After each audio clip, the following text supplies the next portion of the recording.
अनेकों विशेषज्ञों की भविष्यवाणी के बावजूद भी जो बार बार ये कहते रहते हैं कि बॉलीवुड अब समाप्त हुआ, तब समाप्त हुआ, अब ये वाला बस अगले फ्राइडे ख़त्म हो जाएगा, ऐसे करके हो जाएगा, गलत रास्ते पे जा रहे हैं, बर्बाद हो जाएगा।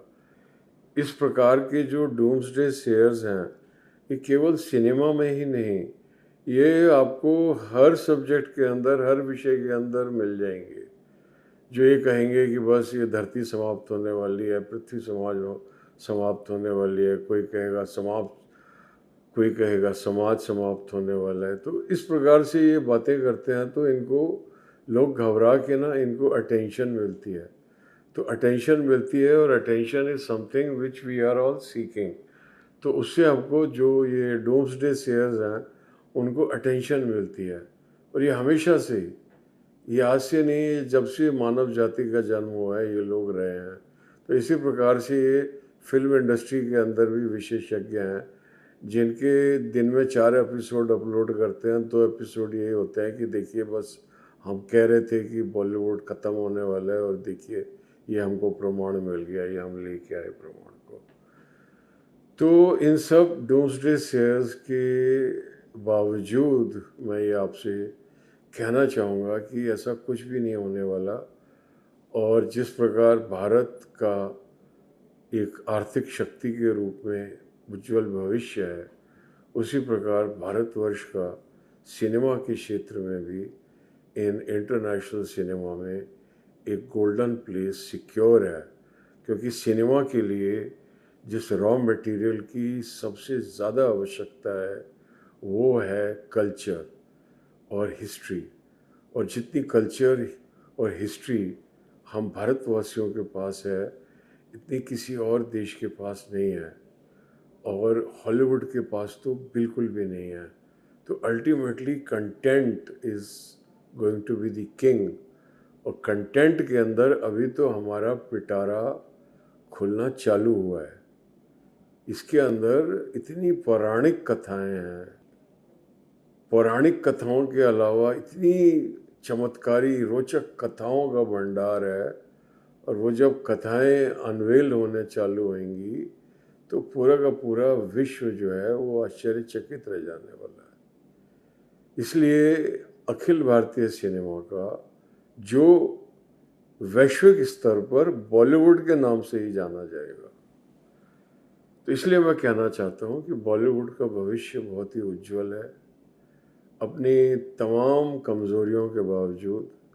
लेकिन अगर हम उन कमज़ोरियों को ठीक करना चालू करें, और ठीक करने के लिए कुछ ज़रूरी नहीं होता है, सिर्फ हमको कॉन्शियस होना होता है।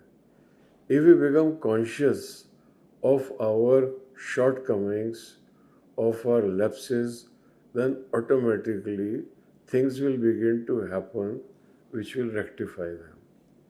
तो एक तो बॉलीवुड में ये इस बात की बहुत कमी है कि अपनी ऐतिहासिक वैल्यू की, अपनी हेरिटेज की, अपनी नेशनल इम्पोर्टेंस की, अपनी सेल्फ एस्टीम की, उसको ज़रा भी ना तो खबर है और ना परवाह है।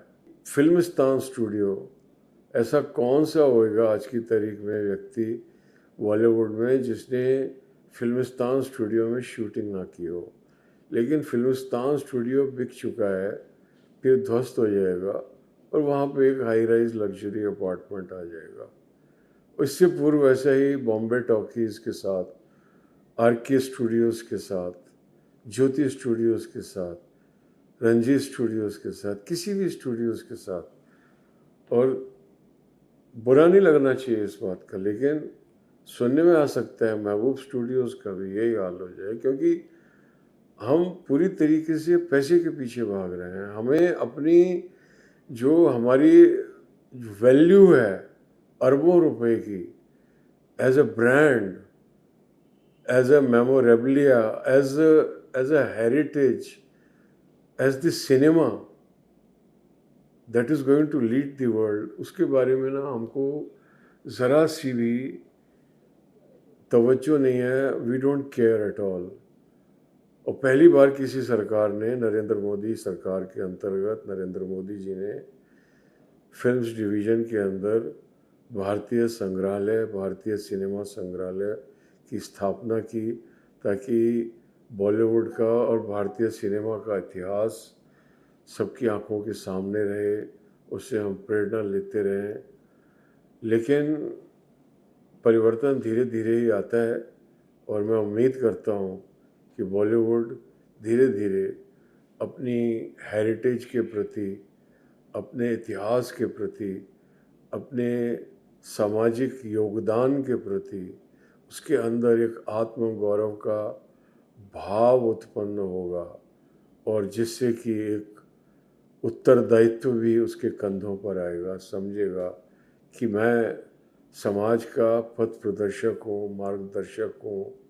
मनोरंजन के जब गहरे मायने और समझे समझाए बैठे हैं सब, हमारी हेरिटेज में, गोल्डन सिनेमा में, we have already achieved all these objectives. We have to only rectify our path and come to the right track, which I am sure God is going to create, through creating such economic compulsions that will drive Bollywood to taking all those steps which are necessary for its golden future. For example, the success of Mahavatar Narasimha. इसे Indian culture, Indian mythology से जुड़ी फिल्मों का ही नहीं, बल्कि animation फिल्मों का भी भारतवर्ष के अंदर भविष्य प्रशस्त हुआ है। और सैयारा जैसी फिल्म ने दोबारा से डायरेक्टर की पावर और न्यू कमर्स के मैजिक की ओर हम लोगों का ध्यान आकर्षित किया है। तो आइए इन सब चीज़ों पर ध्यान दीजिए और देखते रहिए सिनेमा।